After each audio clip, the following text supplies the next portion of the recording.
homogenizado, si es que fueran polvos, entonces sería más fácil cuando ya están en una solución, porque ya se va a saber la concentración. Correcto. Es una buena opción pensar en su disolución, porque garantizaríamos de una mejor manera la homogeneidad. ¿Ok? Eh, siguiente comentario que quisiera hacer para cerrar el tema de los métodos es que son estos mismos métodos los que se emplean para hacer polvos para solución o granulados para solución o suspensión oral. Obviamente, si yo quiero hacer un polvo para solución oral, que será una mezcla de componentes en polvo sin operaciones de aglomeración, seguiré el método de compresión directa. Ya desaparece la operación de compresión, solamente queden mezclados, ¿correcto? Y viene un siguiente razonamiento, ¿no? Los polvos que se utilizan para disolverlos en una determinada cantidad de agua, como por ejemplo acetilcisteína, tienen saborizantes y edulcorantes, ¿no? Que se van a incorporar en el proceso. Entonces, simplemente el método de fabricación sería una mezcla directa. Ya no hay una etapa de compresión allí. Se mezclan componentes, el principio activo con el resto de componentes, entre ellos los edulcorantes, los saborizantes, y se procede a envasar. Eh, si hay necesidad de hacer gránulos, ya sea por una vía seca o por una vía húmeda, para colocarlos en sobres del mismo modo, ¿no? Ya desaparece la operación de compresión y aparecen componentes como los saborizantes en polvo, aparecen los componentes como los edulcorantes, todos en polvo para poder incorporarse a estos gránulos o a esta mezcla y poder luego envasarse en polvo. Perdón, envasarse en sobres o en frascos. Si se dan cuenta, pues son tres métodos nada más, no hay más, no hay más métodos para fabricar formas sólidas. Son los únicos tres. Y a partir de ahí podemos hacer una serie de variantes para poder obtener el producto que necesitemos obtener, ¿correcto? O sea, suena a veces, no lo tenemos claro y a un formulador que está empezando le parece porque hay miles de métodos para hacer formas sólidas, y no, solo son estos tres. Y eso con sus variantes, ¿no? Me refiero a variantes, uno, en la que se pueda disolver el principio activo, por ejemplo, en la granulación húmeda, otro, en la que sí hay que combinar dos principios activos, uno que sea, que soporte la granulación húmeda y el secado, y otro que no, se puede colocar un principio activo en la fase externa, pueden colocarse, ¿no? Que ahí dependerá de las características de ese principio activo, si nos conviene colocarlo en la fase externa o nos conviene disolverlo. Si lo coloco en la fase externa, debo tener en cuenta la cantidad de polvo que estoy incorporando y si voy a impactar o no voy a impactar el flujo. En el caso de compresión directa, ¿no? Es un método que nos sirve básicamente para mezclar. Eso es, si hay polvos para solución oral, se fabricarán simplemente por mezclas, nada más. Desaparece la operación de compresión. Listo. Ahora quería cerrar esta clase, que es la que nos faltó la semana pasada, con las características de calidad. Es importante que como formuladores sepan cuáles son las características de calidad de las formas sólidas, que son las que ustedes van a diseñar, porque esto está enlazado con la clase que vamos a ver ahora, que es la clase de eh, la, las normas para someter un producto a estabilidad. Entonces, las, básicamente las características de calidad son las siguientes, ¿no? Empecemos con la descripción. Toda forma farmacéutica debe tener una descripción. Por ejemplo, tableta circular biconvexa con ranura de fragmentación de color blanco o crema recubierta con una película de color rosado. Esa es la descripción, ¿correcto? Cápsula número 2 con cuerpo de color blanco, tapa de color rojo, conteniendo un granulado de color crema, por ejemplo. Esa es la descripción del producto que estamos haciendo. Luego está la característica. ¿Y por qué es importante la descripción? Porque esta descripción no debe variar en el tiempo. Es decir, si usted compra una tableta circular, biconvexa, con ranura de fragmentación, con recubierta de color rosado, durante el tiempo de vida útil debe permanecer con esa recubierta de color rosado, ¿no? No es que la recubierta va cambiando a un color marrón, eso no debe ocurrir. Entonces, por eso es importante que el formulador tenga claro cuáles son las especificaciones o características de calidad que eh, van a servir para determinar la calidad del producto. La desintegración. La desintegración viene a ser el tiempo a la cual una tableta se desintegra, ¿no? Y no sé si voy a ampliar esto cuando uso el sensor.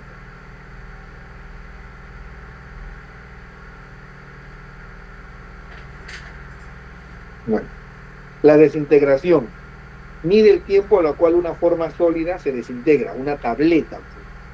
¿Y por qué es importante? Porque está asociada a la liberación del principio activo.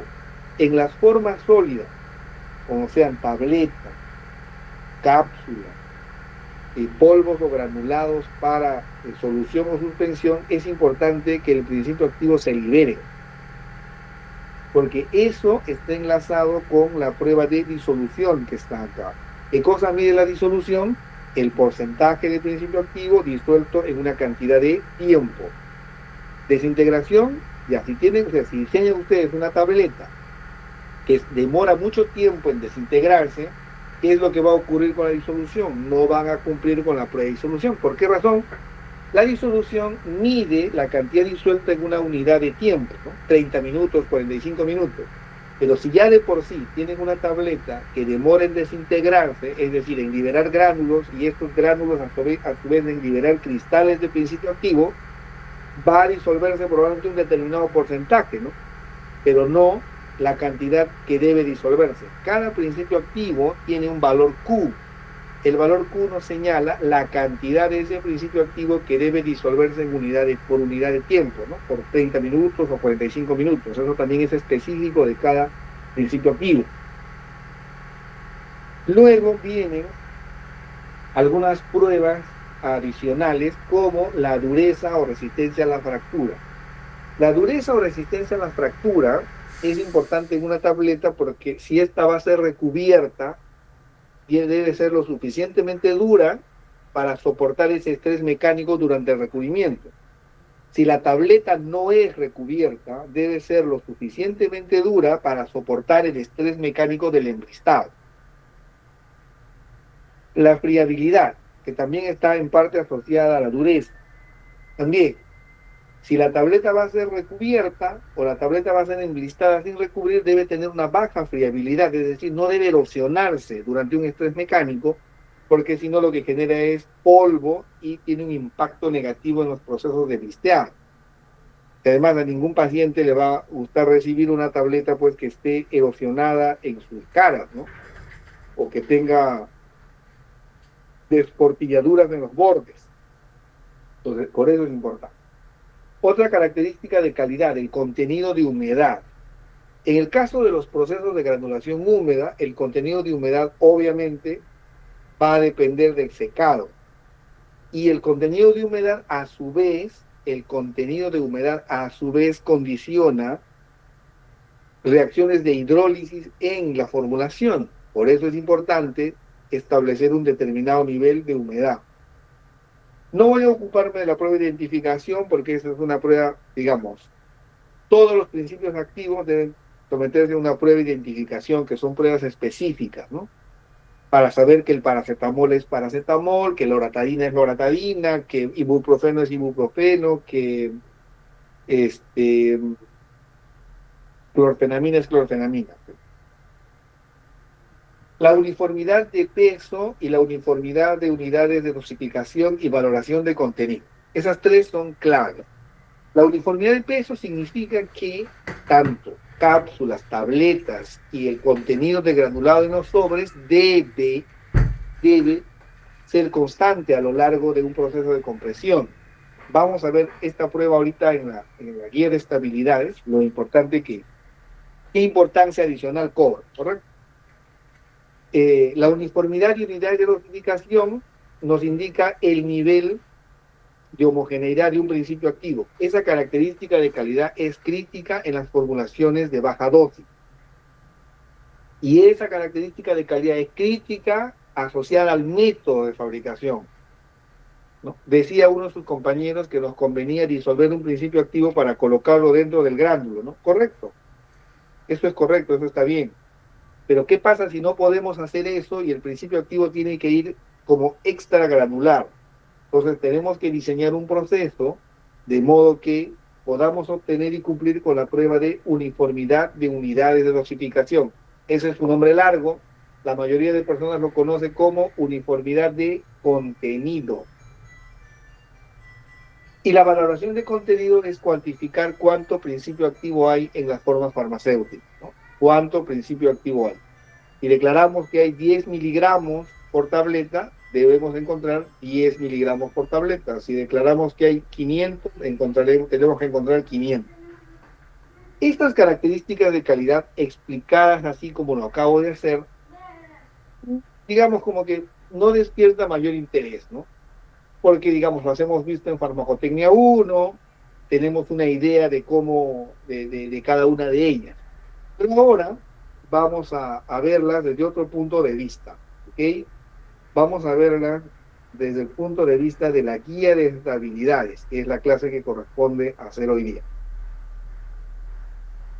Empezamos con las herramientas de formulación 1, estabilidad, guía de estabilidad. Estabilidad, guía de estabilidad. Ojo con esto, esto es una clase clave para aquellos que quieran dedicarse a formular.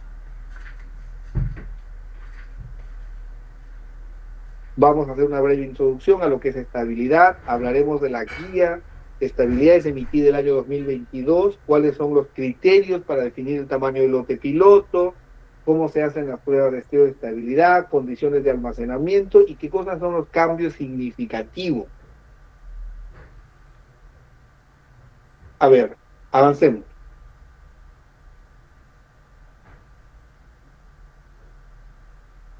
Dije en algún momento de la clase o de la clase anterior que toda idea para desarrollar un producto nuevo parte de un proyecto y el objetivo final debe ser colocar el producto en el mercado. Para eso necesitamos una serie de herramientas, conocer herramientas para utilizarlas. Porque lo que debemos hacer es que el producto sea estable, factible de fabricar, debe liberar el principio activo y debe ser un proyecto rentable. No vamos a entrar a esta parte, pero sí conscientes en estos tres, yo le llamo principios de formulación. Un formulador debe orientarse a que si es una forma sólida, que es el grupo de formas que estamos revisando en estas primeras clases, debe liberar el principio activo. Debo garantizar que el principio activo se libere y cumpla la prueba de disolución. Factible de fabricar. ¿Con qué encaja este principio de factible de fabricar? Con los métodos que acabamos de ver. No hay otros métodos, ¿no? Alguno me dirá, profesor, pero existe la extrusión. Sí existe la extrusión, pero esa tecnología no está tan difundida en el ámbito farmacéutico de nuestro medio, ¿no? Todavía no. Entonces, por lo menos orientémonos a conocer bien los métodos clásicos. Luego iremos aprendiendo los métodos ya un tanto más sofisticados para fabricar. Y que sea estable. ¿Qué significa que sea estable? Es lo que vamos a discutir hoy día. Si no cumplimos con esos principios, una serie de dificultades acabarán con nosotros, ¿no? Como estos pequeños mosquitos que tratan de atacar a Mario Bros. ¿Ok? La diapositiva la preparamos cuando estaba de moda la película de Mario Bros. Y estaba el curso empezando a hacerse. Creo que también ustedes son las últimas promociones que lo van a llevar, ¿no? Porque me parece que también en el nuevo plan curricular ya ha dejado de existir. Bueno, sigamos.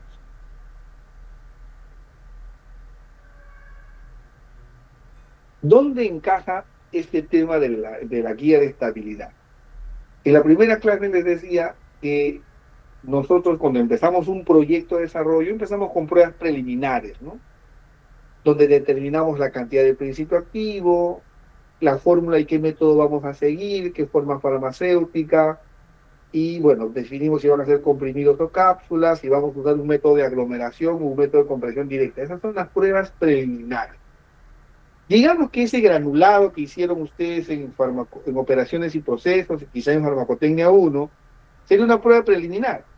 han puesto dos diluyentes, un desintegrante, han agregado un aglutinante, varias mesas probadas diferentes concentraciones de aglutinantes, etcétera. Entonces serían pruebas preliminares. En esas pruebas preliminares, por ejemplo, si ustedes están haciendo una tableta, lo primero que deberían buscar es que esa tableta, esta formulación que propusieron, por ejemplo, si lo hicieron por granulación húmeda, forme gránulos, pues, ¿no? Sería primer objetivo de una prueba preliminar. Si ustedes ven que trataron de aglomerar algo y no forma gránulo, es decir, genera gránulos muy débiles, volverán a hacer otra prueba, otro ensayo, incrementando la concentración de aglutinante, pues. O si lograron hacer gránulos, pero luego lo llevan a tratar de comprimir y observan que tiene una baja compactabilidad, entonces lo que lo que harán es otro ensayo viendo cómo mejora la compactabilidad, incrementando un diluyente que tenga una mejor compactabilidad, incrementando un aglutinante de mayor peso molecular, etcétera, ¿no? Cuando en esas pruebas preliminares, otro ejemplo de prueba preliminar, de repente voy a hacer un polvo para solución oral, tengo que darle un nivel de dulzor, tengo que darlo un, un, un sabor determinado, de repente hago pruebas y veo que todavía no he logrado enmascarar adecuadamente el sabor de ese principio activo, vuelvo a probar con otro edulcorante o una mayor concentración. Entonces, ese es el objetivo de esas pruebas preliminares. Normalmente no mayor de 2 kilos, medio kilo, generando cosas muy, muy pequeñas, ¿no?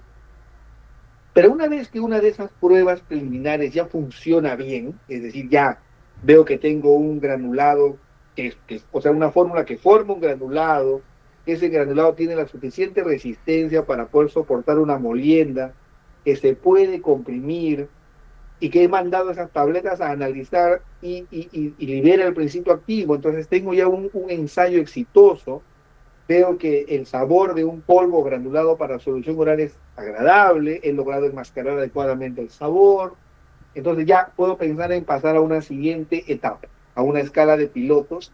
Esos pilotos ya tenemos que trabajarlo con la guía de estabilidades porque van a entrar al estudio de estabilidad. Ojo ahí, ¿qué es lo que ingresa a un estudio de estabilidad? Ya estamos hablando de una escala piloto, ya no estamos hablando de una prueba preliminar a nivel de laboratorio.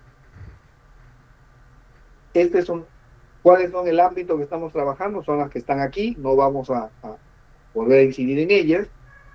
Las pruebas de calidad las acabamos de ver, fíjenlas bien, tomen notas de ellas ahora porque las vamos a repetir a lo largo de toda la clase y van a ver por qué. Empecemos por esta definición, que está muy de moda ahorita. Atributo crítico de calidad. ¿Qué cosa es un atributo crítico de calidad? Es una propiedad o característica química, física o biológica que tiene una determinada distribución, límite o rango. En otras palabras, atributo crítico de calidad vendría a ser un sinónimo de especificación de calidad, característica de calidad. Y se define como la propiedad o característica química, física, biológica que debe tener un determinado rango, un determinado límite o una determinada distribución. Y es importante que lo tengamos en cuenta porque obviamente tiene impacto en la calidad del producto. ¿Por qué razón? Porque son las especificaciones de calidad del producto, son sus características de calidad. Aquí hay algunos ejemplos. Cuando hablamos de atributos de calidad, no solo lo piensen para el producto terminado, también para los productos intermedios, para los excipientes y para el principio activo. Es decir, características de calidad, especificaciones de calidad, lo tiene todo, lo tiene tabletas, como ya producto terminado, un granulado seco, que es un producto intermedio, un granulado seco es el que saldría de la estufa, ¿correcto? Una celulosa microcristalina, que es la materia prima, y un principio activo como el naproxeno. He colocado ahí algunos ejemplos de características de calidad, ¿no? Por ejemplo, el caso del principio activo naproxeno, qué humedad tiene, la prueba de identificación, la prueba de valoración, o sea, cuánto de naproxeno hay, ¿no? Para la celulosa microcristalina, su densidad aparente, su tamaño y partícula vienen a ser características de calidad o atributos de calidad. Para un granulado seco, la dureza de los gránulos, la distribución del tamaño y partícula de los gránulos, el contenido de agua. Y para un producto terminado, la valoración, disolución y todas las que acabamos de ver, ¿se acuerdan? Aspecto o apariencia, desintegración, disolución, variación de peso, pureza, friabilidad, uniformidad de unidades de dosificación, valoración. Todas las que acabamos de ver serían las características de calidad de estas tabletas. Otro concepto previo. Un estudio de estabilidad, cuando le hablan a un estudiante de un estudio de estabilidad, suelen ustedes complicarse la vida. Y no es otra cosa, un estudio de estabilidad no es otra cosa que evaluar cómo la temperatura impacta en la velocidad de reacción. Cómo la temperatura y la humedad impactan en la velocidad de reacción. Y está basada en la ecuación de Arrhenius, que ustedes han visto en físico-química. ¿Cómo puedo darme cuenta de que esto ocurre? ¿Se han dado cuenta que cuando dejan, por ejemplo, un juguete, una tela, papel, un frasco, en una ventana donde da el sol, a medida que pasa el tiempo, ya sea el papel, si dejaron un juguete que tiene colores, un trozo de plástico o un frasco, este empieza a cambiar de color? ¿Por qué empieza a cambiar de color? Por efecto de la radiación, por efecto de la temperatura. En eso mismo se basa el estudio de estabilidad. Ahora alguien me podría decir, profesor, pero yo he observado que también si dejo algo a la sombra, pasa muchos años y también cambia de color. Es correcto. Pero aquello que está sometido a una ventana donde hay temperatura y calor, es más, los rayos del sol inciden más, esa velocidad de reacción se acelera y ese fenómeno de cambio de color se observa más rápido, ¿correcto? En eso se basa el estudio de estabilidad. Es decir, en colocar las formas farmacéuticas a una determinada condición de humedad y temperatura para acelerar reacciones químicas y ver qué tan estable es. Por eso se llama prueba de estabilidad o estudio de estabilidad. ¿Y por qué son importantes las características de calidad, las especificaciones de calidad o también llamados atributos de calidad? Porque estos no deben variar a lo largo del estudio. Es decir, si una tableta entró, tableta blanca, sin recubrimiento, terminado el estudio, debe terminar como una tableta blanca, no con una tableta blanca con manchas negras. Si la disolución estaba en un 95% al inicio del estudio, al final debería terminar una reducción pequeña, ¿no? 92, 93, pero no ser que empiezo con una disolución del 95% y termino con una disolución del 10%, porque significa que ha habido un cambio, que el efecto de la temperatura y la humedad al cual son sometidas este piloto que he fabricado ha impactado y está haciendo que se disuelva menos. De modo práctico, para hacer estos estudios de estabilidad se utilizan cámaras de estabilidad. Acá tengo un esquema muy básico para que se entienda. Son cámaras donde la humedad y la temperatura están controladas y ahí se coloca el producto farmacéutico como va a salir al mercado. Es decir, yo no coloco un granel de tableta, no coloco blisters, los coloco tal cual va a salir al mercado, emblistados o en frascos de plástico o en frascos de vidrio, y si son emblistados en las respectivas. El estudio de estabilidad se hace en el empaque primario y secundario del producto. Y lo que se observa es cómo la temperatura y la humedad impactan ahí. ¿Okay? También se hace un estudio de luz ultravioleta, que ya lo vamos a ver un poco más adelante. Esto es básicamente, esto es, no imaginen que es una cosa de la NASA, ¿no? Es un tema muy, muy simple. Bueno, simple de entender, pero complejo de hacer. Comencemos entonces. La guía de estabilidad se las voy a poner al aula virtual. ¿Ya está habilitada el aula virtual? ¿Ya podemos cargar cosas o todavía no? ¿Alguien sabe? Sí, sí lo vi, profesor. Está habilitado. Al menos el curso sí está ahí. Genial. Entonces, hoy en la noche o mañana temprano cargo este, la guía de estabilidad y las clases. Lo que vamos a ver a continuación es lo que dice la guía de estabilidad y se las voy a ir explicando y desarrollando. ¿Está bien? Dice, eh, la primera regla es que los estudios de estabilidad deben llevarse a cabo en no menos de 3 lotes del producto, es decir, hay que hacer 3 lotes pilotos, los cuales deben ser fabricados con la misma fórmula cual y cuantitativa y el mismo método de fabricación. Obviamente eso es lógico, ¿no? No voy a meter la estabilidad de un producto hecho por compresión directa, otro por granulación húmeda, no. Tengo que colocar 3 lotes con la misma fórmula y el mismo método. Ahora, alguien podría decir, profesor, pero yo puedo colocar una fórmula hecha para granulación húmeda y otra fórmula hecha por compresión directa. Por supuesto que lo puede hacer, pero 3 lotes por granulación húmeda y 3 lotes por compresión directa, lo puede hacer. Pero no puede combinar en un mismo estudio, ya he hecho 2 lotes por compresión directa y uno por granulación húmeda. ¿Cómo va a comparar ahí? No va a poder comparar, ¿correcto? Otro concepto que aparece acá es en el mismo sistema envase-cierre.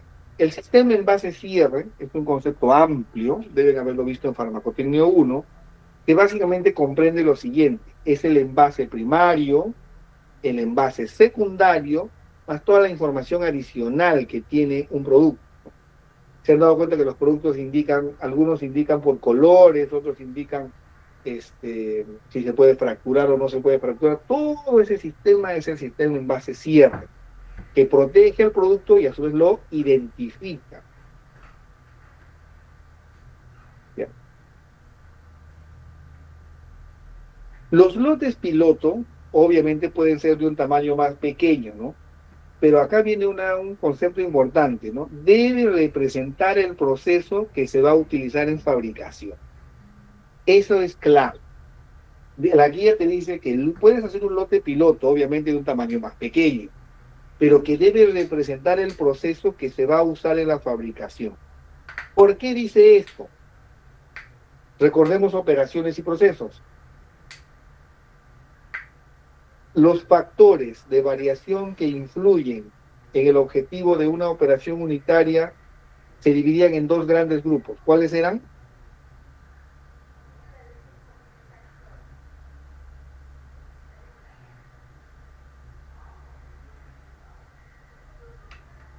¿Alguien se acuerda? Los factores de variación que tenían impacto en las operaciones unitarias se dividían en...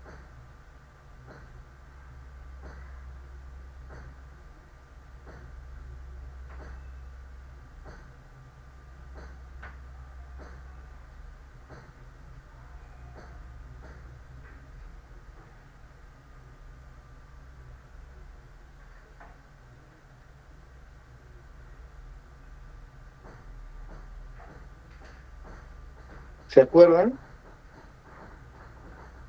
¿Alguien recuerda? Los factores de variación con impacto en las operaciones unitarias se dividían en 2 grupos. ¿Cuáles eran?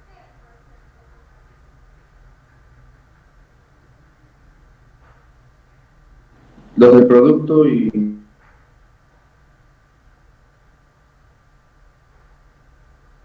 Los factores de variación de los equipos o del proceso y los factores de variación de los materiales. Entonces, si ustedes se dan cuenta, este artículo de la guía de estabilidad te está diciendo eso, en otras palabras. Te está diciendo que debe ser la misma fórmula cual y cuantitativa, 3 pilotos de la misma fórmula cual y cuantitativa, de modo que puedes ver cómo se van a comportar esa combinación de principio activo con excipientes durante la estabilidad, y te está diciendo que debes fabricarlo con el mismo o con un método de fabricación que sea representativo del que vas a usar de manera industrial. ¿Por qué razón? Porque el método de fabricación influye también en la estabilidad de un producto. influyen las características de calidad. Si ustedes aglomeran durante más tiempo, ¿qué va a pasar con esos gránulos? Salen más resistentes. Si salen más resistentes, ¿qué es lo que pasa? Liberan menos principio activo. ¿Se dan cuenta? Entonces, eso es lo que te está diciendo esto en otras palabras, ¿no? Te está diciendo, tienes que fabricar no menos de 3 lotes, pueden ser más pequeños que el lote industrial porque son solo para tu estudio de estabilidad, pero debes hacer mismo método de fabricación, misma fórmula, y el método que vas a emplear para este lote piloto, que es más pequeño que tu lote industrial, debe ser representativo del proceso que vas a usar cuando hagas esto de manera industrial. ¿Por qué dice esto la guía? Porque justamente el proceso de fabricación influye en las características de calidad de un producto o de los productos. Aquí les grafiqué lo que estaba explicando anteriormente, ¿no? La escala de ensayos nos sirve para las pruebas mínimas. La escala piloto nos sirve para ver varias cosas.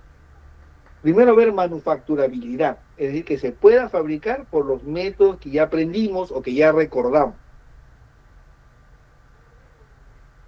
A estos productos de escala piloto se les somete al estudio de estabilidad, que vamos a seguir viendo ahorita cómo se desarrolla. Cuando es conforme, se envía la documentación a Digemit, Digemit te autoriza el registro sanitario y recién lo puedes comercializar.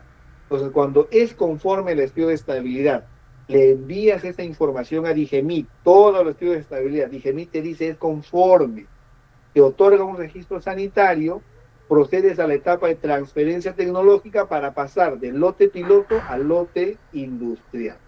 ¿Ok? Esa es la secuencia, lo quise graficar para que no se vayan a perder, ¿no? Ahí pasamos recién acá.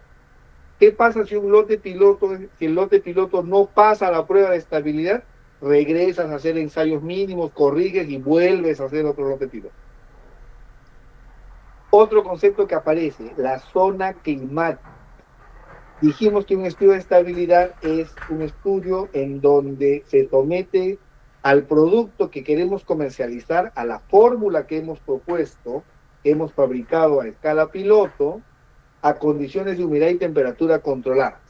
Pero eso no rige para todo el mundo, o me refiero que no es igual para todo el mundo, sino que hay 4 zonas climáticas que ustedes lo ven ahí. La zona 1, zona 2, zona 3 y zona 4 están identificadas ahí por los colores, ¿no? Si ustedes ven, el Perú está en la zona 4, por el color que tiene. Pues miren, Europa, Estados Unidos tienen otra clasificación, son zona 1.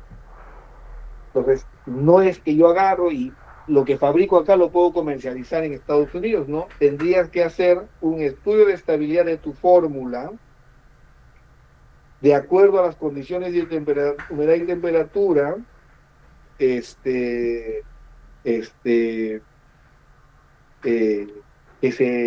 temperatura que se requiere en esos países, ¿no? Que se requiere en esos países.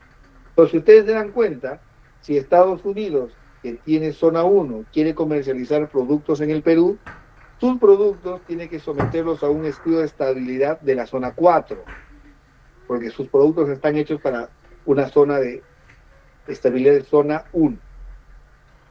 La diferencia entre la zona 1, 2, 3 y 4, ¿cuál es? Humedad y temperatura, que son los factores que se generan para acelerar las reacciones químicas. Sigamos con la guía de estabilidades.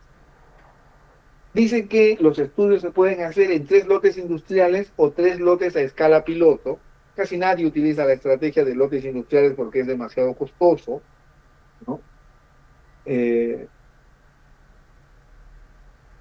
Y te da alguna alternativa ahí, ¿no? Dice, como mínimo 2 de los 3 lotes pueden ser a escala piloto y el tercer lote puede ser un tamaño más pequeño, pero no nos compliquemos con eso. Quedemos que en general, de modo práctico, casi todos hacen 3 lotes a escala piloto. Indica que si tuviera un solo principio activo, ¿no? Indica que si tuviera un solo principio activo, Si el producto es monofármaco, ¿no? Y son principios activos estables y de liberación inmediata, podrían realizarse dos. Pero ya eso depende de la característica del principio activo. Pero estos lotes pilotos a su vez deben cumplir con las siguientes características. Mismo fabricante y mismo sitio de fabricación. Es decir, si en la facultad hiciéramos estos lotes piloto con los equipos que tenemos, los tres tienen que hacerse ahí. No es que yo fabrico uno ahí y dos me voy a la ciudad universitaria a hacerlo. No, tiene que ser mismo fabricante y en el mismo sitio de fabricación. Y acá viene quizá lo más importante, ¿no? El lote piloto debe ser no menos del 10% de los lotes industriales o mínimo de 100.000 unidades o 10% del lote industrial o una cantidad equivalente a la capacidad mínima de los equipos. Acá es donde suele haber alguna confusión. Mire, nosotros sabemos que los equipos influyen en el objetivo de una operación unitaria. Sabemos que las características de los materiales influyen en una operación unitaria y por ende influyen en el proceso, ¿cierto? Porque un proceso está formado por una secuencia de operaciones unitarias. Entonces, cuando la guía de estabilidad establece condiciones como que la cantidad a fabricar debe utilizar la cantidad, mi capacidad mínima de los equipos a ser utilizados en el lote industrial, lo que está generando es, y lo que está haciendo es que proceses tu lote piloto en los mismos equipos que vas a utilizar para hacer la fabricación industrial, porque estos equipos y su mecanismo de funcionamiento influyen en las características de la operación unitaria que se está desarrollando ahí. Por eso lo hace, ¿no? Ven, la última línea de esa diapositiva dice capacidad mínima del o de los equipos industriales utilizados. Recordemos los mezcladores, ¿no? Los mezcladores de contenedor móvil dice que se pueden usar entre un 40 y un 60% de su capacidad total. Entonces,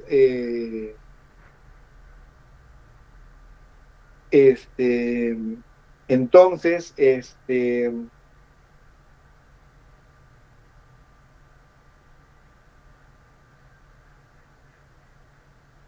como se trata de hacer lotes piloto que no van a ser del mismo tamaño del lote industrial, pero sí deben utilizar los equipos que voy a utilizar a nivel industrial, lo que se hace es utilizar los equipos en su capacidad mínima. Los mezcladores en B, por ejemplo, se utilizan entre un 40 y un 60% de su capacidad total.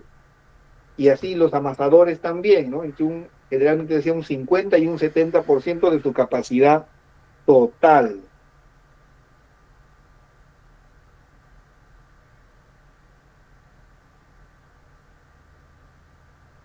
De su capacidad total. Entonces, como no se trata de hacer lotes industriales, sino lotes piloto, puede utilizarlo al 40% o al 50%. Pero no puede utilizar un equipo que no sea representativo, ¿no? Es decir, no puedo utilizar otro equipo para amasar y luego ya lo llevo a escala industrial y utilizo eso, porque hay un impacto. Hay un impacto. Vamos a verlo un poquito más adelante con un poquito más de detalle. Sobre el sistema envase-cierre, el sistema envase-cierre, les decía, es envase primario, envase secundario, más toda la información adicional que requiere un producto, debe utilizarse con el cual el producto se va a comercializar, ¿no? Incluso el envase secundario. Si van a comercializar el producto en dos sistemas o en dos materiales de empaque, los estudios se tienen que hacer en los dos materiales de empaque. Alguien puede decir, quiero comercializar en frascos y en blisters. Bueno, el estudio de blister no te garantiza que el estudio de frascos es conforme. Tienes que hacer un estudio de estabilidad en frasco y un estudio de estabilidad en blister. Ojo, hasta aquí, pregunta. ¿Algo de lo que he dicho suena ilógico? ¿Algo de lo que establece la guía de estabilidades suena poco lógico o todo es lógico? Por ejemplo, que el método de fabricación sea similar al que se va a usar de forma industrial, por ejemplo, que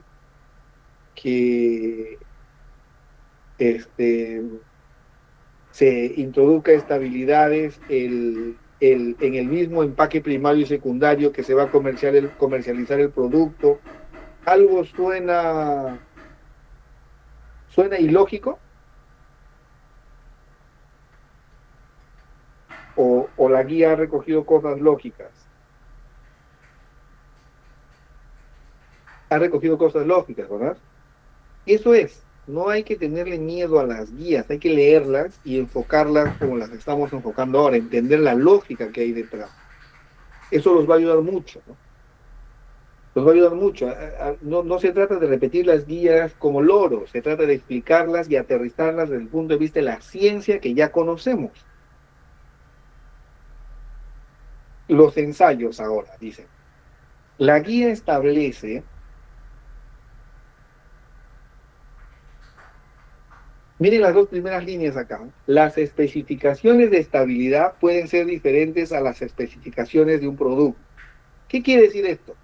Que en estabilidad yo puedo analizar más características de calidad para asegurarme que la formulación funciona bien. Una vez que ya hago la producción comercial de ese producto, no necesariamente puedo analizar todas esas características de calidad. Ahora lo vamos a ver. Los ensayos mínimos generales para cada una de las formas farmacéuticas. Se establecen aquí cuáles son los ensayos mínimos para cada una de las formas farmacéuticas. Decíamos lo siguiente. Un estudio de estabilidad consiste en fabricar 3 lotes piloto con el mismo método, utilizando las mismas máquinas que voy a usar a nivel industrial, colocar esas tabletas o cápsulas o granulado o polvo para solución o suspensión oral en el empaque primario y secundario con el que va a ser comercializado y colocarlo en unas cámaras de estabilidad, donde tengo humedad y temperatura controlada, ¿correcto? Donde tengo humedad y temperatura controlada.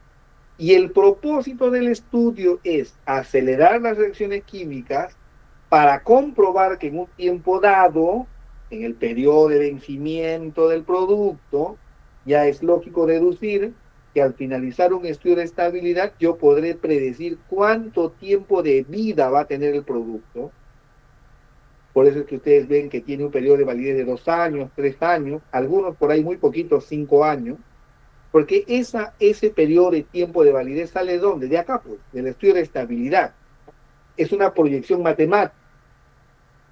Entonces, si yo quiero comprobar que las características de calidad del inicio, es decir, terminé de fabricar mis pilotos y observé el aspecto, medí la disolución, cómo estuvo la variación de peso, el contenido de humedad, la friabilidad, etcétera, y lo introduzco a la cámara de estabilidades, soy redundante aquí, en el empaque primario y secundario, en el cual va a ser comercializado el producto, empiezo a ver qué pasa con esas características de calidad sometidas a diferente temperatura y humedad.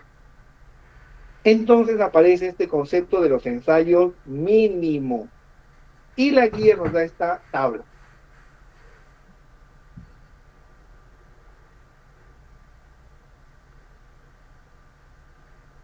Por cada forma farmacéutica, miren, aparece las tabletas, cápsulas, polvos para reconstituir de uso oral, polvos para uso tópico.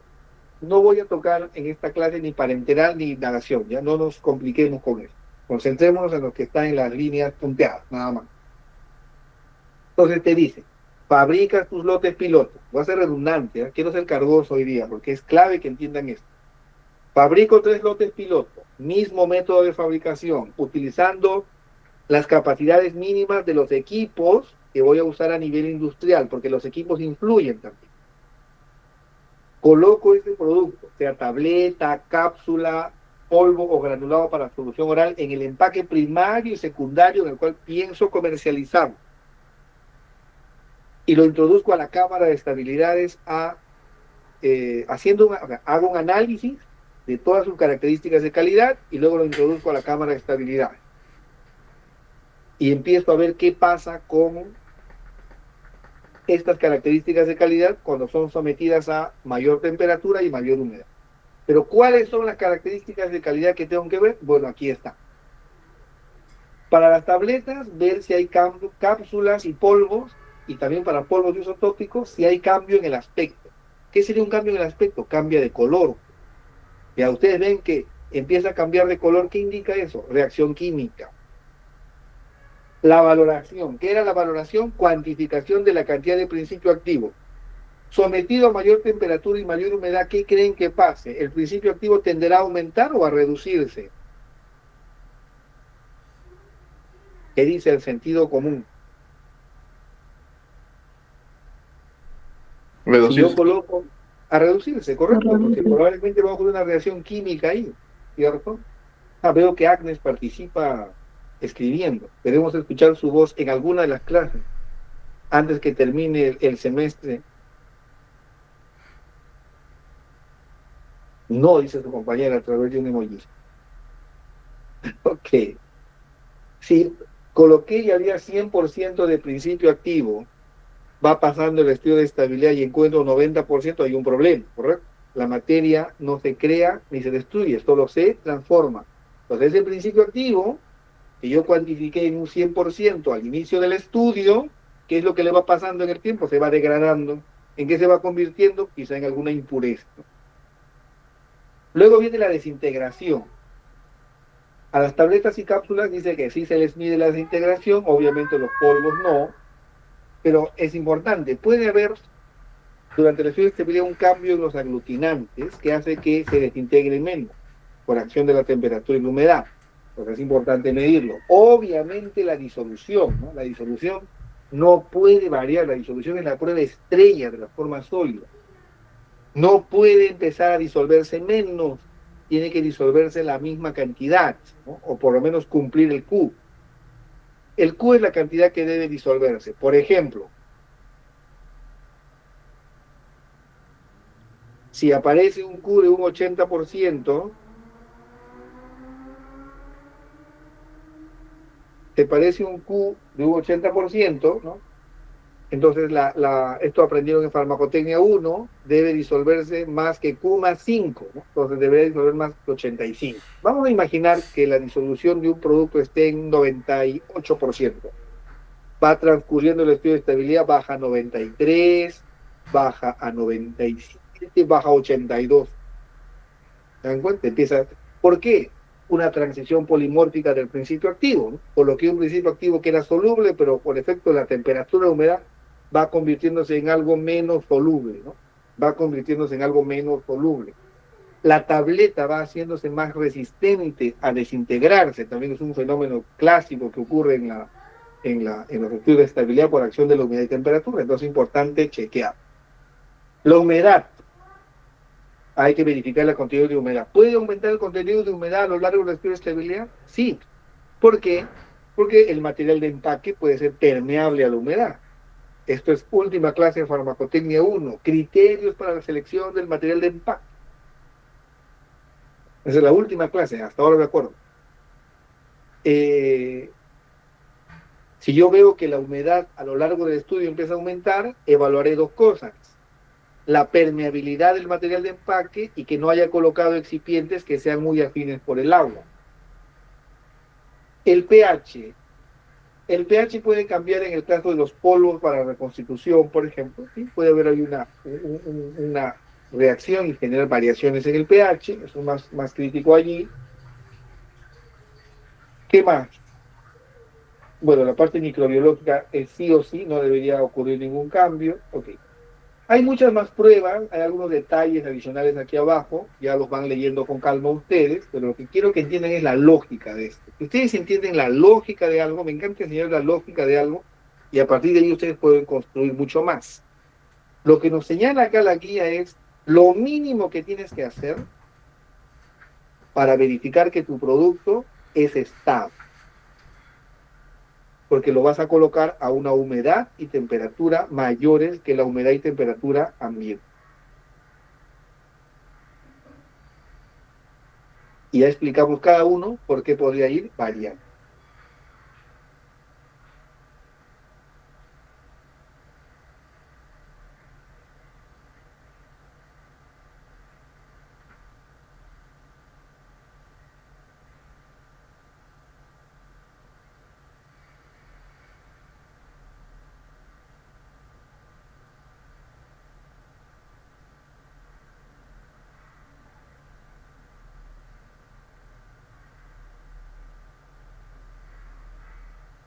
Aquí hace una salvedad importante, ¿no? En el punto B, dice que si hubieran otras características de calidad que puedan cambiar en el tiempo, deben analizarse con alguna técnica válida. Deben analizarse con una técnica válida.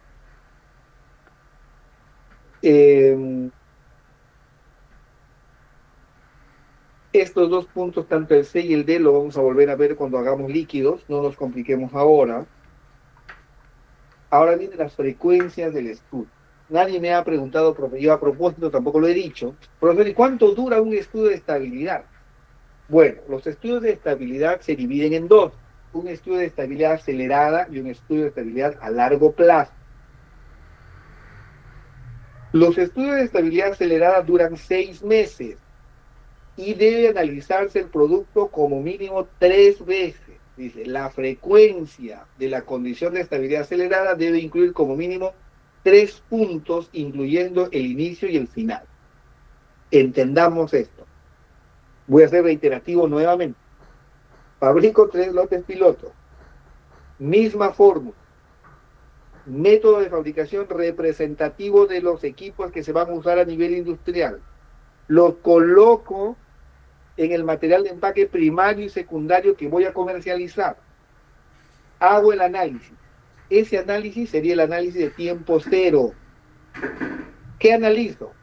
El aspecto, la valoración, la dureza, la disolución, la desintegración, todo lo que acabamos de ver, las pruebas mínimas. Y lo ingreso a la cámara de estabilidad donde hay mayor temperatura y mayor humedad.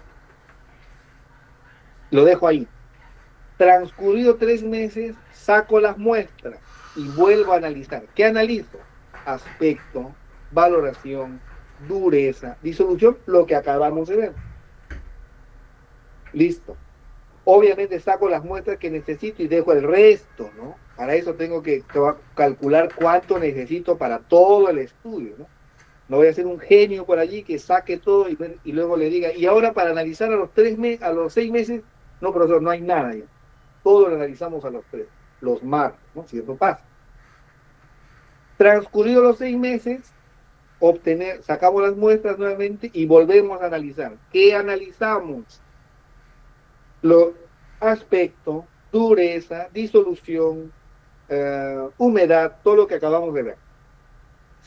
Para que ese estudio sea conforme, significa que en tiempo 0, tiempo 3 y tiempo 6, esas características de calidad no deben haber cambiado o deben haber cambiado dentro de rangos aceptables, que lo vamos a ver un poquito más adelante. Eso es un estudio de estabilidad. ¿Se dan cuenta? Por eso se llama estabilidad. ¿De dónde viene la palabra estabilidad? De estable.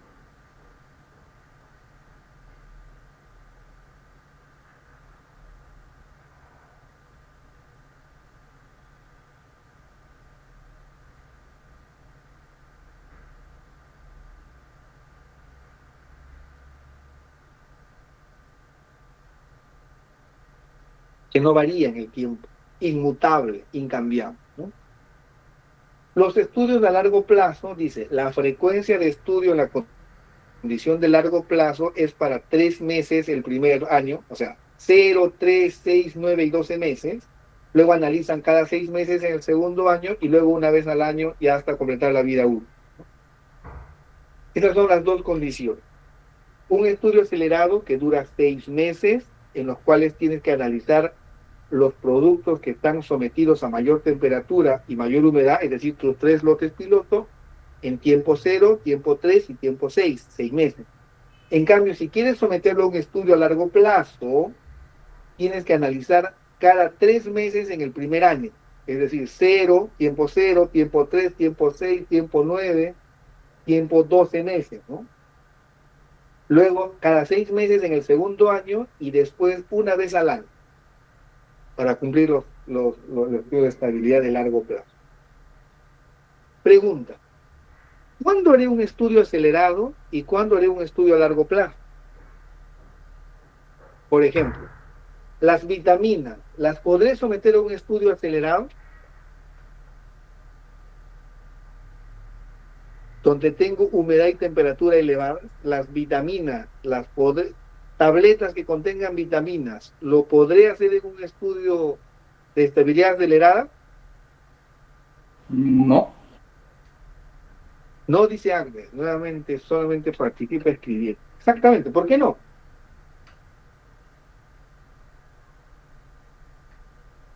¿Por qué es necesario controlar la temperatura a la cual se encuentran las vitaminas para que no se degraden? Carlos Yamaguchi dice porque son termosensibles. Correcto, esa es la respuesta, ¿no? Las vitaminas se degradan cuando yo elevo la temperatura. Si el estudio de estabilidad involucra elevar temperatura y humedad, voy a hacer que se degraden mucho más rápido, ¿entienden? Entonces, por esa razón es productos que contienen principios activos muy lábiles a la temperatura, no pueden someterse a un estudio de estabilidad acelerado y lo tenemos que hacer mediante un estudio de estabilidad a largo plazo. Ojo con eso.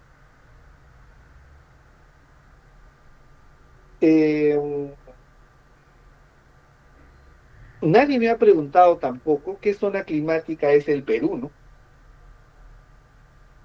Es zona climática 4A, y aquí está la condición. 30 grados más menos 2 y 65% de humedad relativa para los estudios de largo plazo. ¿Ok?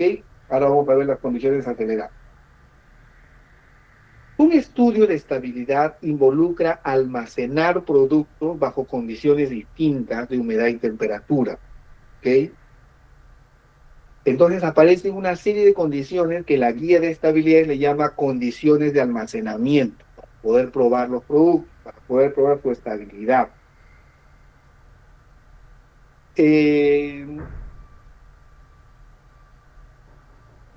Existen las condiciones generales, que son estabilidad acelerada y largo plazo. Ahorita vamos a ver cuáles son las condiciones.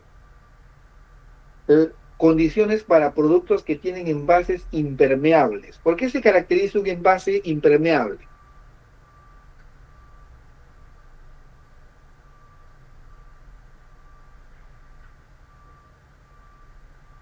Protege la humedad. Un envase impermeable es un envase que impide el paso, por ejemplo, la humedad, ¿no? Entonces, la condición de la guía te dice cualquier condición de humedad relativa. No importa.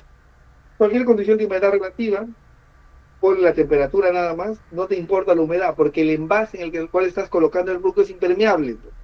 No hay paso de vapor de agua.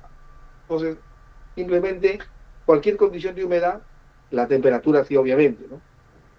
Pero un envase semipermeable involucra hacerle una prueba de pérdida de agua, porque ahí sí va a, va hay la posibilidad de que pierda el agua el producto y se concentre el principio activo. Voy a dejar esto de lado porque esto aplica para líquidos. Lo único que quisiera que ustedes se concentren es en estas dos primeras: las condiciones de almacenamiento acelerado y largo plazo, y aquellas que involucran envases impermeables, porque algunos productos sí salen en envases impermeables, ¿no? Donde solamente nos interesa controlar la temperatura, ya no la humedad. La condición de humedad puede ser cualquiera, porque no va a haber una interacción con el producto ni la humedad porque el envase es impermeable. Sí, Yerila, dígame. Sí, profesor, buenas tardes. Si bien el Perú está considerado zona 4A, pues nosotros sabemos que parte de costa, sierra y selva son diferentes, o solamente se tendría en cuenta como a nivel global o iría variando en cuanto a almacenamiento de acuerdo a la zona. No, no. Todo el Perú es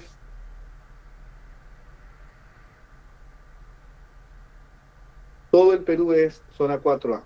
Pero es una buena observación de tu parte, ¿no? No es lo mismo Tumbes que Puno, no es lo mismo Lima que Iquitos en respecto a condiciones de humedad y temperatura. Denle una mirada a la guía de estabilidades, lean libros sobre estabilidad, amplíen un poco más esto y ahí tienen tema de tesis. Ahí tienen un tema de tesis, ¿no? Elegir dos zonas del Perú, diametralmente opuestas y ver cómo se comportan los productos, ¿no? Claro, el tema sería viajar, tener que hacer la prueba ahí, no sé, pero ahí está la idea, ¿no? Ahí está la idea. De manera general, Perú es zona 4A, pero es muy buena tu pregunta y es correcto. No es lo mismo Matucana que Lima, ¿no? Matucana es mucho más seco, no es lo mismo Arequipa que Lima. Ya miren, las condiciones para el estudio. Si yo quiero hacer una estabilidad acelerada, la cámara de estabilidad, algunos seguro se están preguntando cómo es una cámara de estabilidad. Debe ser una cosa impresionante como la NASA. Se parece a una estufa, al final le voy a enseñar fotos. Se parece a una estufa. Es una estufa, en otras palabras, donde la temperatura va a ser 40 grados y la humedad 75%. Obviamente la temperatura puede fluctuar entre 38 y 42 y la humedad entre 70 y 80. Ahí están los rangos de variación. Si quiero hacer una estabilidad a largo plazo, 30 grados de temperatura y 65% de humedad. Ahí tienen ustedes las condiciones para hacer los estudios de estabilidad. Vuelvo a ser reiterativo ya por última vez, porque suelen indicar. Voy a fabricar 3 lotes pilotos. Misma fórmula, mismo método de fabricación, equipos representativos de los que voy a usar en la producción industrial. Los voy a condicionar en el empaque primario y secundario, el cual voy a comercializar y los voy a colocar dentro de una cámara de estabilidad, ya sea para hacer un estudio acelerado o ya sea para hacer un estudio a largo plazo. Ya aprendimos que algunos principios activos no se pueden, repito, no se pueden hacer estudios acelerados como las vitaminas porque se degradan, ¿no? Entonces, dependiendo de las características del producto, haré estudios acelerados o haré estudios a largo plazo. Los acelerados duran 6 meses, los a largo plazo pues 12, 24 meses, dependiendo, no hay que complicarnos ahí. Acá trato de no, esta clase podría ser de un abogado, ¿ya? Porque son cosas bien complicadas en los casos, pero trato que ustedes se vayan con la idea general de la clase. Lo demás lo van a ir comprendiendo ya en la parte de tu desempeño profesional. Estos 40 grados y 75% de humedad para la acelerada y 30 para la largo plazo y 65 de humedad relativa, lo dan las cámaras de estabilidad, que son equipos similares a una estufa. Son muy similares, son una estufa, en otras palabras, con condiciones de humedad y temperatura controladas. ¿Qué es lo que hacemos ahí? Lo que hacemos es acelerar las reacciones químicas. ¿De qué cosa? Del principio activo con los excipientes que no vienen a ser otra cosa que moléculas orgánicas que están dentro de un contenedor que puede ser permeable o semipermeable al vapor de agua, que puede ser permeable, que puede permitir el paso del oxígeno o no. Entonces, todas esas condiciones que generan reacciones químicas. ¿Cómo las acelero? Mediante un estudio de estabilidad acelerada. ¿Cuándo uso a largo plazo? Cuando tengo principios activos lábiles, ¿correcto? Entonces ya va quedando claro. Espere. Acá hay unas condiciones para envases impermeables, no vamos a tocar esto, no vamos a complicar con esto, lo realizaremos nuevamente en líquido, porque a donde quiero, tampoco yo quiero colocar refrigeración, esta parte me interesa. Cambios significativos en el estudio acelerado. Denme un minuto que quiero traerme un vaso con agua, por favor. Denme un minuto.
A ver, sigamos.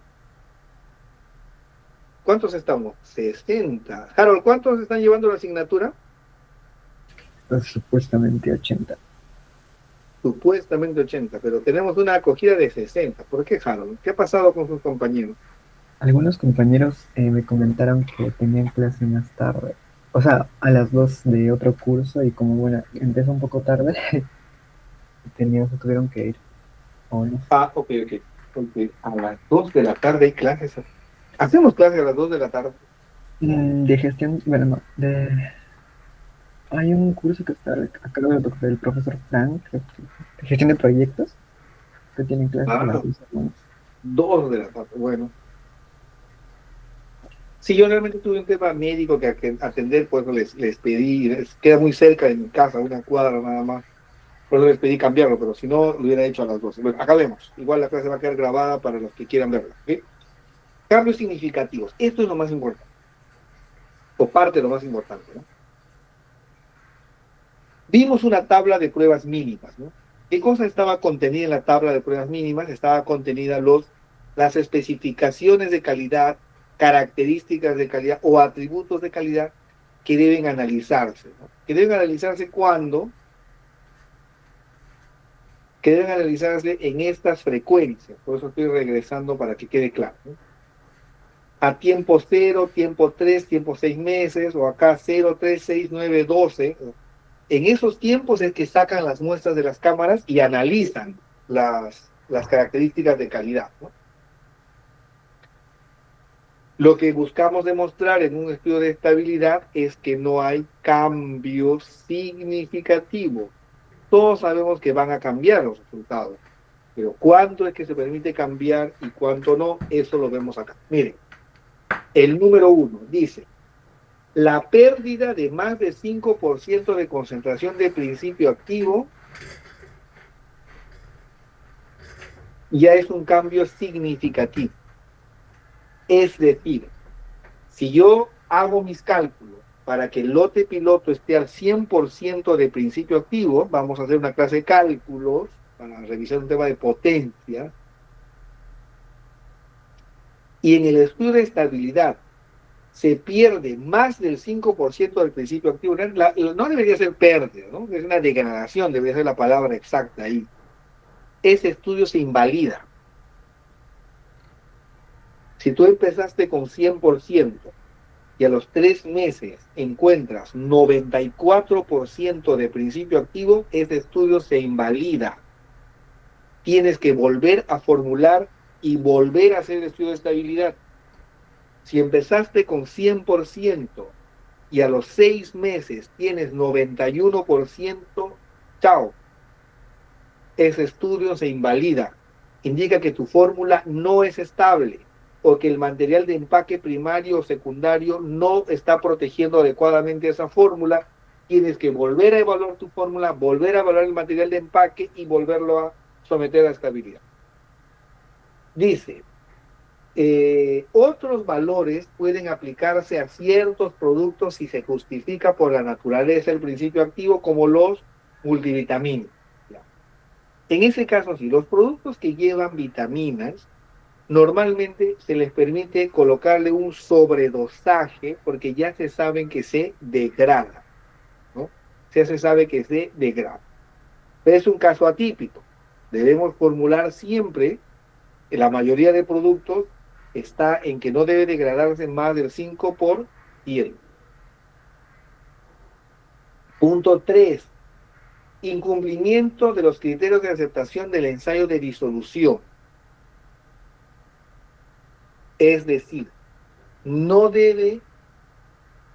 ¿Se acuerdan de la disolución? ¿Cuántos stages tenía?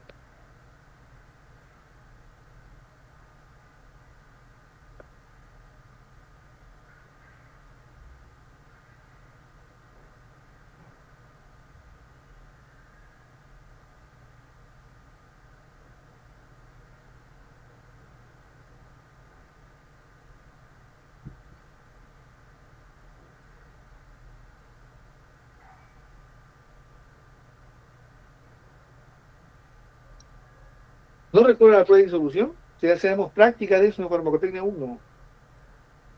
Stage 1, Stage 2 y Stage 3.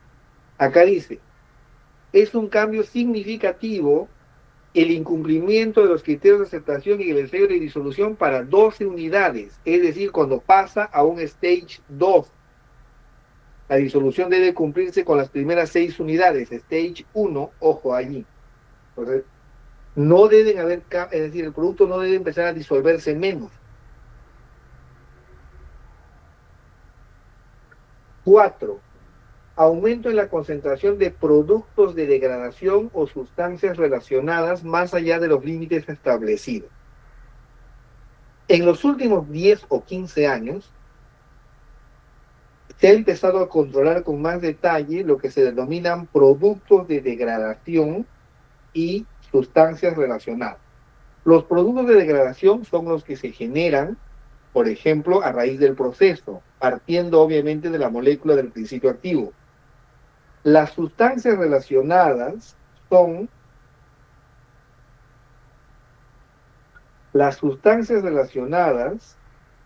aquellas que se sintetizan en el proceso de fabricación del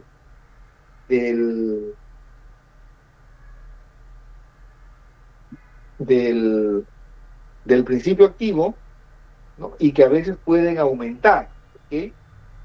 También por motivos del proceso o la composición de la fórmula. En otras palabras, ¿qué cosa viene a ser esto? Tóxico, ¿no? Y es por eso que a los últimos 10 o 15 años el control de estos productos de degradación y sustancias relacionadas es bastante estricto. Porque son componentes, son moléculas orgánicas que se van a generar por una degradación propia del principio activo o por una degradación acelerada por el proceso de fabricación. Estos componentes denominados productos de degradación o sustancias relacionadas tienen un límite dentro del cual deben estar. Cuando sobrepasan los límites a raíz de reacciones químicas que se generan en la formulación y que nosotros aceleramos gracias al estudio de estabilidad donde hay condiciones de humedad y temperatura elevados, cuando sobrepasamos esos límites que también se invalida el estudio de estabilidad y hay que volver a reformular el punto 5. Cuando hay cambios en la apariencia, por ejemplo, cambio de color, es un cambio significativo porque indica reacción química. Cuando hay cambios en la prueba de funcionalidad, por ejemplo, ¿qué sería una prueba de funcionalidad? Usted va a la farmacia y compra sobres de acetilcisteína, corta el sobrecito y lo vierte a un vaso con agua. Lo normal es que con una cucharita haga la agitación y esto se disperse, ¿correcto? Para que podamos administrar al paciente. Pero ¿qué pasaría si yo vierto el contenido del sobre, lo quiero agitar y está como un agregado ahí dentro del vaso con agua y no se dispersa? Y sí, lo sigo agitando y sigo un agregado ahí. Eso es una falla en una prueba de funcionalidad. Ese apelmazamiento indica un problema en la fórmula, invalida el estudio de estabilidad. Cambios en el color, ya lo explicamos, es un cambio en la apariencia, involucra reacciones químicas, invalida el estudio de estabilidad. Cambios en la dureza, si el comprimido se pone más duro que impide la liberación del principio activo o se va reblandeciendo con el tiempo, que ya se desmorona, es un cambio significativo. La pérdida de capacidad de redispersión está asociado a un cambio en la prueba de funcionalidad que expliqué, ¿no? Obviamente, si un granulado o polvo contenido en un sobre no se redispersa en el agua, invalida el estudio de estabilidad.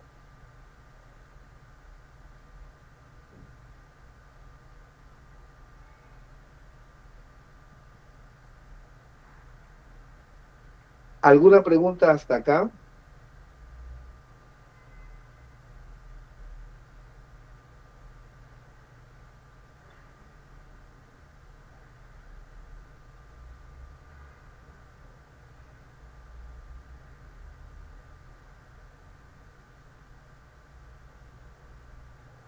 Todo lo que acabo de decir también es lógico, ¿verdad?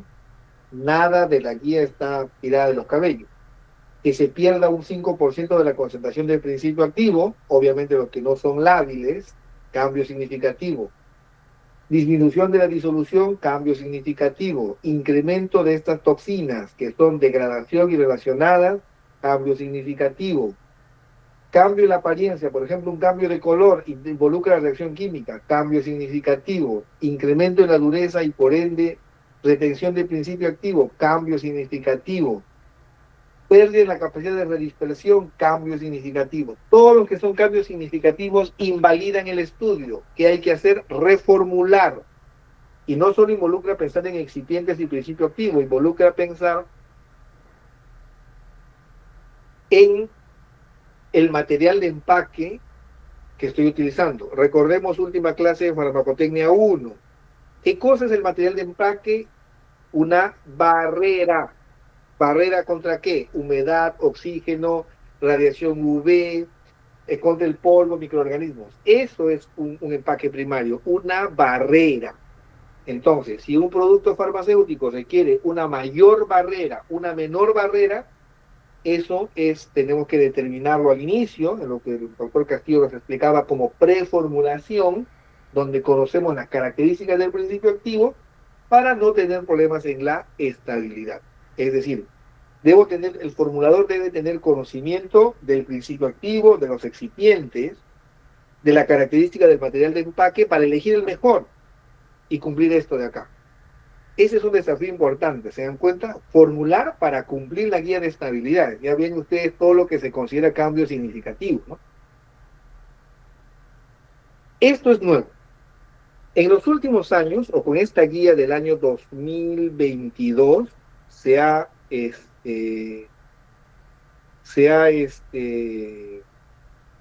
introducido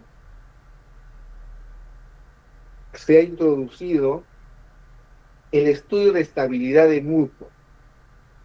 Y esto aplica a los productos multidosis una vez que han sido abiertos y reconstituidos. A ver, amoxicilina en suspensión extemporánea.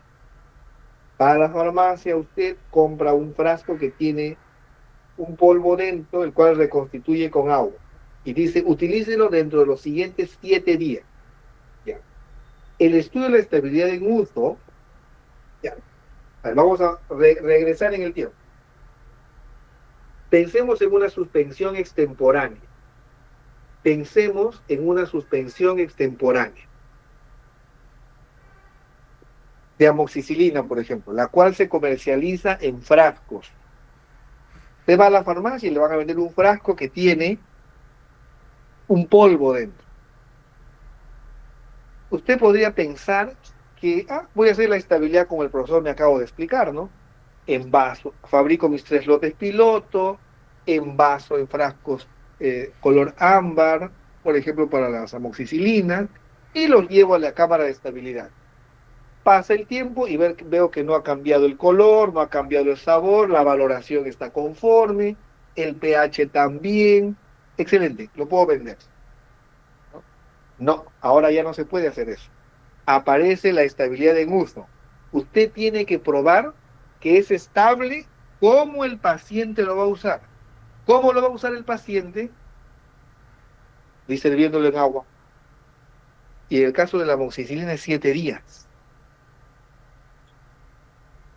Entonces, tiene que hacer en el laboratorio, colocarle el agua, la cantidad que indica, y observar qué pasa en el día 1, en el día 2, en el día 3, y el día 7, cuantificar el principio activo y ver que este está dentro del rango establecido. ¿Por qué?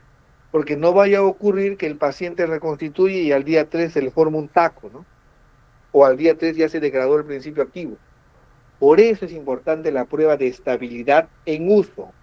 Aplica a productos multidosis que se reconstituyan, por ejemplo.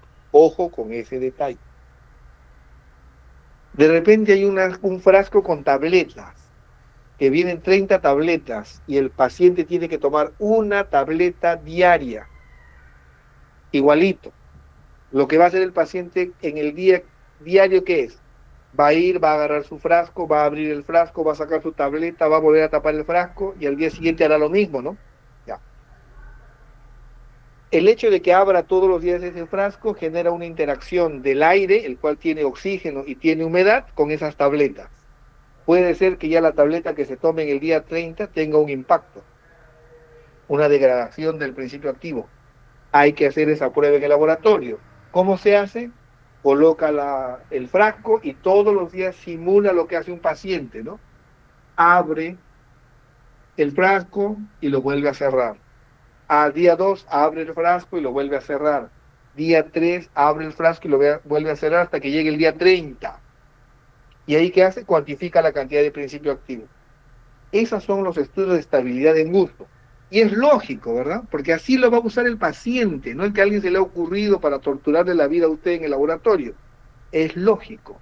Tenemos que probar que tal cual el paciente lo va a usar es estable.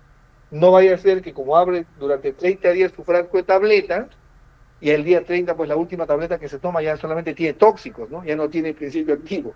Obviamente estoy exagerando para que se entienda el concepto de estabilidad en uso, pero eso es estabilidad en uso. ¿Cómo lo va a usar el paciente?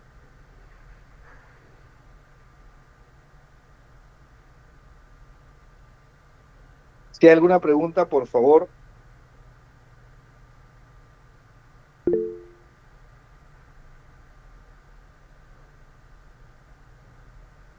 Adelante, Víctor. Doctor, yo tengo una consulta sobre la estabilidad en uso. Por ejemplo, existen lo que es vitaminas que vienen en cápsulas, pero que vienen en frasco, ¿no? Pero revisando estas, en su fecha de vencimiento dura, yo que sé, 2 años, por ejemplo. ¿A estas también se le realiza en un mes o es en este caso estabilidad a largo plazo, por ejemplo, o estabilidad digo, la estabilidad normal, ¿no? No confundas una cosa. El tiempo de vigencia de un producto son 2 años. Ese es el tiempo de vida de un producto. Pero el frasco tiene 30 tabletas. Si al paciente le indican tomar una tableta diaria, ¿en cuánto tiempo se le va a acabar? En un mes. ¿Verdad? Sí, doctor. La estabilidad en uso es en ese mes que el paciente abre y cierra su frasco día a día. No tiene nada que ver con el periodo de validez de 2 años del producto. ¿Queda clara la idea? Sí, doctor, gracias. Listo. Ya. Estos estudios de estabilidad en uso deben hacerse en multidosis, no ahí dice abrir y cerrar continuamente, polvos para reconstituir, o productos que son mezclados, ya, eso lo vemos en líquidos, los que son mezclados. El diseño debe simular el uso por parte del paciente al inicio y final del periodo propuesto, ¿no? Entonces, si la suspensión extemporánea te dice, úselo por 14 días, entonces hay que ver el día 1 y el día 14 cómo están las características de calidad. Sigamos.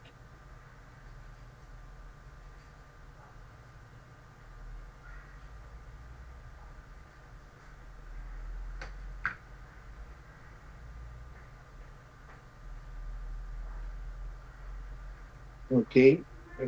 Vamos a dejar esto de lado para líquidos, esto aplica mucho más a líquidos. Esto también es nuevo. Un estudio de fotoestabilidad. Acá la guía dice es que estos estudios deben ser llevados según las recomendaciones de EMA, la OMS o la ICH. ¿Qué viene a ser esto? Esto también es nuevo. Los laboratorios actualmente están que hacen todo esto porque esta guía es relativamente nueva, ¿no? Usted tiene un frasco donde tiene tableta o tiene un blister donde tiene cápsulas o tabletas. La idea es utilizar una determinada longitud de onda de radiación UV, someter el producto a un determinado tiempo y determinar la concentración del principio activo. para ver el impacto de determinadas longitudes de onda en la concentración del principio activo. Ese es el estudio de fotoestabilidad. Actualmente los laboratorios lo están haciendo durante el desarrollo, prácticamente, ¿no? Pero digamos, actualmente se da la siguiente situación. Como esta guía es reciente, los laboratorios están haciendo el estudio de fotoestabilidad a los productos que comercializan, pero ya las áreas de investigación y desarrollo lo están haciendo desde el desarrollo. Puede ocurrir el caso en que el envase primario sea capaz de proteger al producto, entonces en ese caso ya no hay necesidad de hacer las pruebas, sino simplemente la documentación que sustente que este envase primario protege de estas determinadas longitudes de onda al producto. ¿Okay? Ahora, dijimos que los estudios de largo plazo, acelerados duran 6 meses y los de largo plazo de 2 a 3 años, ¿correcto? Pues acá viene un tema importante. Con ese estudio de estabilidad, nosotros vamos a establecer un periodo de validez para el producto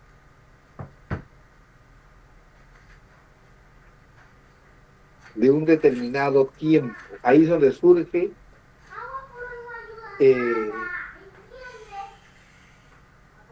el tiempo de vida útil. Y miren lo que dice la: cuando los estudios acelerados no presentan cambios significativos, ¿cuáles son? Los que acabamos de ver hace unas diapositivas atrás, ¿no? En los resultados y los estudios de estabilidad de 6 a 12 meses presentan poca o ninguna variabilidad, ¿no? El periodo que se establece son 24 meses. El periodo que se establece son 24 meses, cuando no hay variabilidad. Si se presentan cambios significativos en los estudios acelerados, ¿no? Se pueden establecer, digamos, un periodo de validez tentativo de 24 meses. Nada más. ¿Okay? Ojo con ese detalle. Esto se traduce, finalmente, esto que acabamos de ver, está en la guía, lo entienden ustedes, pero el público en general no le llega esta información. El público en general lo que tiene es esta información, ¿no? Se rotulan los productos de la siguiente manera, miren acá. Las condiciones de temperatura en las cuales se realizó el estudio son estos, en la caja del producto aparece esto que está acá. Por ejemplo, hicimos un estudio acelerado a 40 grados y 75%. En la caja aparece almacenes a temperatura no mayor de 30 o no almacenar por encima de 30. Si se hizo un estudio a 30 grados, también aparece, es uno a largo plazo. Eso es lo que finalmente el paciente tiene. ¿Okay? Eso es lo que...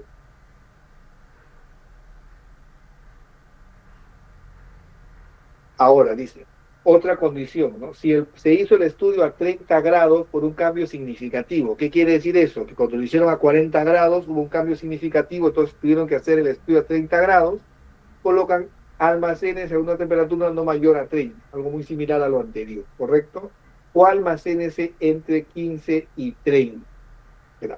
Eso es lo que finalmente ve el paciente y está impreso en las cajas de los productos.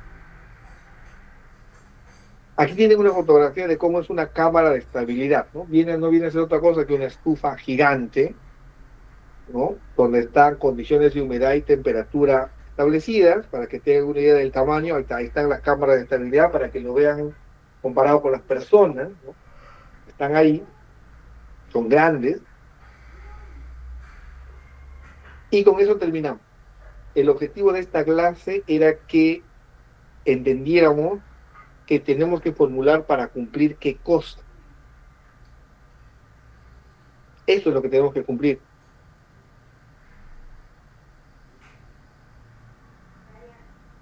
Esto es lo que tenemos que cumplir. Eso es como se hace un estudio de estabilidad. ¿Nosotros cómo lo entendemos? Mayor temperatura, mayor humedad, reacción química. Pero esa mayor temperatura y mayor humedad no es la que se me ocurra a mí, ¿no? Es la que establece la guía de estabilidades de 40 grados y 75% o 30 grados y 65%. ¿Ok? Eso es lo que establece la guía de estabilidad.